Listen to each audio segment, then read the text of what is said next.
جس نوجوان سے کوئی غلطی ہو گئی ہو وہ دل چھوٹا نہ کرے، وہ ہرگز مایوس نہ ہو، وہ جان لے کہ وہ گناہ کرتے کرتے تھک سکتا ہے مگر اس کا رب معاف کرتے کرتے کبھی نہیں تھکے گا، کبھی نہیں تھکے گا۔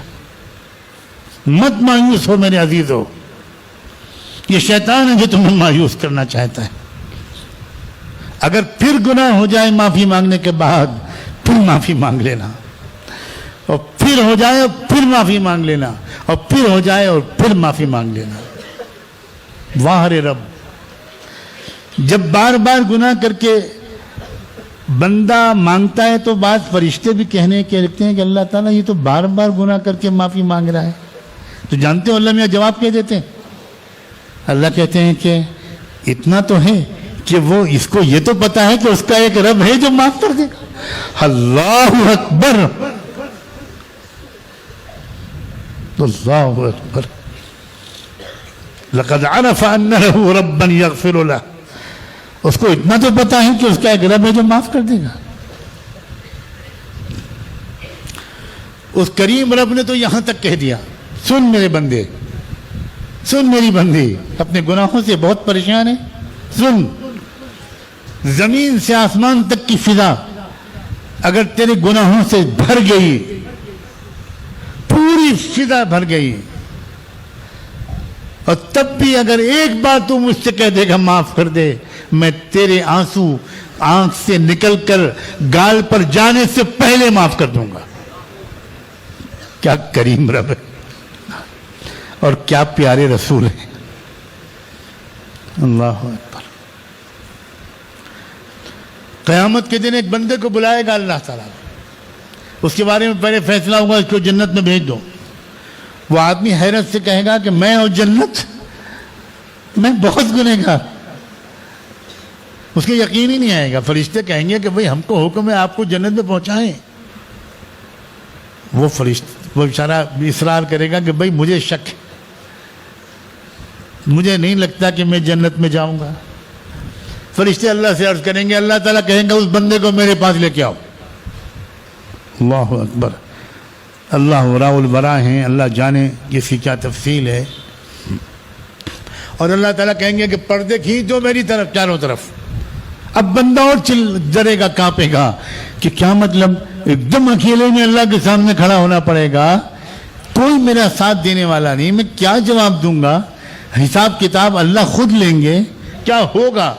جب پردے سب کھنچ جائیں گے تو اللہ تعالیٰ بندے سے پوچھے گا، بندے تجھے کیوں شک ہو رہا ہے کہ میں نے تجھے معاف کر دیا؟ تو بندہ کہے گا اللہ مجھے یاد ہے میں کتنا گنہگار آدمی۔ تو اللہ کہے گا یہ یاد ہے کہ تو کتنا گنہگار ہے، یہ نہیں یاد رہا کہ میں کتنا بڑا غفار ہوں۔ اللہ اکبر۔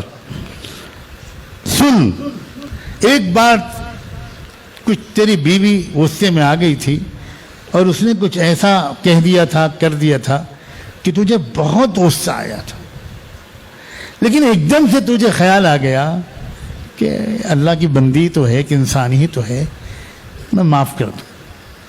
ہم سے تو غلطیاں ہوتی ہیں، اللہ معاف کرتے ہی رہتے ہیں، ہم بھی اپنی بیوی کو معاف کر دیں۔ اسی دن میں نے فیصلہ کیا تھا تم نے میری ایک بندی کو معاف کیا ہے، میں تجھ کو معاف کروں گا۔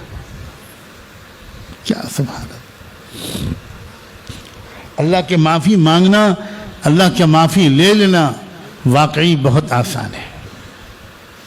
کسی بندے کو خوش کر دو، کسی بندی کا دل خوش کر دو، ماں کا دل خوش کر دو، باپ کا دل خوش کر دو، اپنی ماں سے معافی مانگ لو۔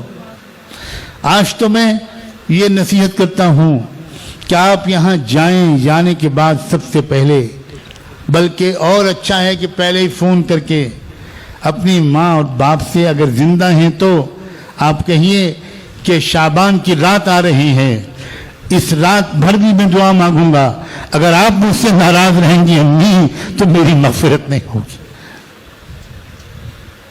کچھ گناہ وہ ہیں جن گناہوں کے بارے میں اللہ کے رسول نے فرما دیا کہ شعبان کی 15ویں رات ہو یا رمضان کی شب قدر ہو، اللہ ویسے گنہگاروں کی طرف اس رات میں بھی نہیں دیکھے گا۔ ان گناہوں میں شرک بھی ہے، ان گناہوں میں نشے کی کسی چیز کا استعمال بھی ہے، اور ان گناہوں میں ماں باپ کا دل دکھانا بھی ہے. دیکھیں گے نہیں اللہ. مانگتے رہو رات بھر تم. اللہ اکبر. اس سے پہلے کہ وہ رات آئے اچھا ہوا کہ آج آپ کی ہماری ملاقات ہوئی. اس سے پہلے کہ میری رام بات آتا ہے ماں کے پیر پہ سر رکھ دو. امی مجھے معاف کر دیجئے, میری زندگی کا سوال ہے, میری آخرت کا سوال ہے, میری جنت کا سوال ہے, میں جلا جو جاؤں گا جہنم میں, میری ایک دعا قبول نہیں ہوگی. امی معاف کر دیجئے. امی آپ لاتوں سے مان لیجئے, امی آپ جو چاہے کر لیجئے, مگر مجھے معاف کر دیجئے.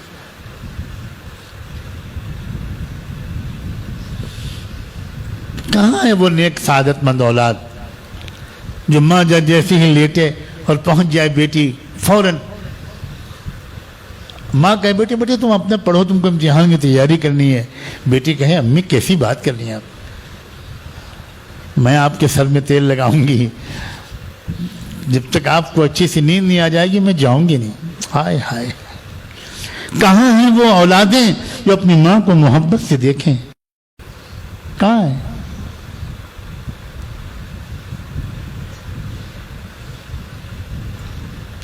کہاں ہے وہ شوہر جو اللہ کی رضا کی نیت سے اپنی بیوی کو محبت سے دیکھیں؟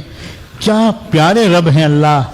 اللہ فرماتے ہیں جب شوہر بیوی کو, بیوی شوہر کو محبت سے دیکھتے ہیں تو اور دیکھ کر مسکراتے ہیں تو وہاں ایک تیسرا بھی ہوتا ہے جو ان دونوں کو مسکراتا ہوا دیکھ کر مسکرا رہا ہوتا ہے, اور وہ تیسرا اور کوئی نہیں اللہ ہوتا ہے.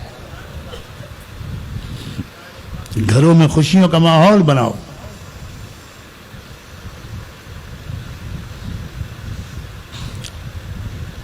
شعبان کی رات تنہائی کی عبادت کی رات ہے. تنہائی میں مغفرت کی دعا مانگنے کی رات ہے. اور بھی چیزوں کی دعا مانگی جا سکتی, قبولیت دعا کی رات ہے.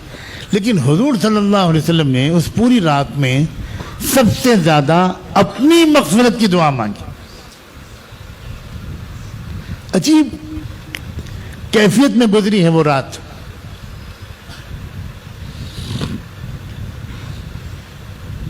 بار بار آپ سجدے میں گرتے تھے, سجدے میں لمبا سجدہ کر کے دیر تک دعا مانگتے تھے, پھر اٹھ کے بیٹھتے تھے, پھر سجدے میں جاتے تھے, پھر دعا مانگتے تھے.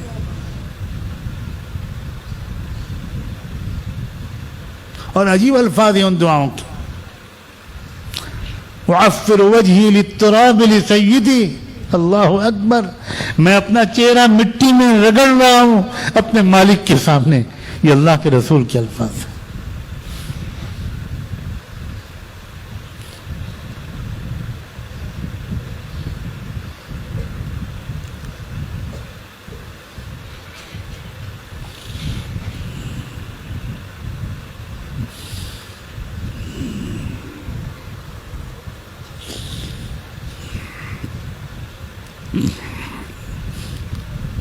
شعبان سے شعبان تک جن لوگوں کا انتقال ہونے والا ہے, پتہ نہیں ہم میں سے کون کون اس میں ہے, اس کی پوری فائل دنیا کے نظام کے چلانے والے فرشتوں کے حوالے اس رات میں کر دی جاتی.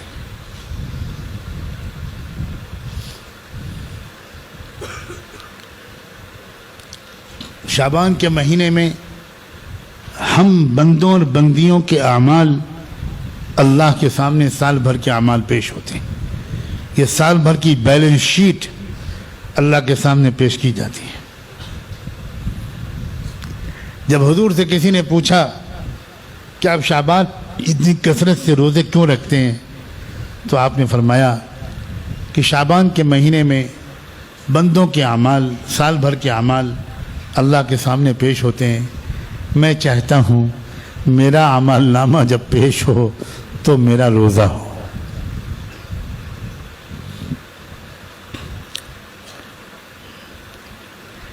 اللہ تعالیٰ اس شعبان کے بقیہ دنوں اور راتوں کی قدر کی توفیق عطا فرمائے.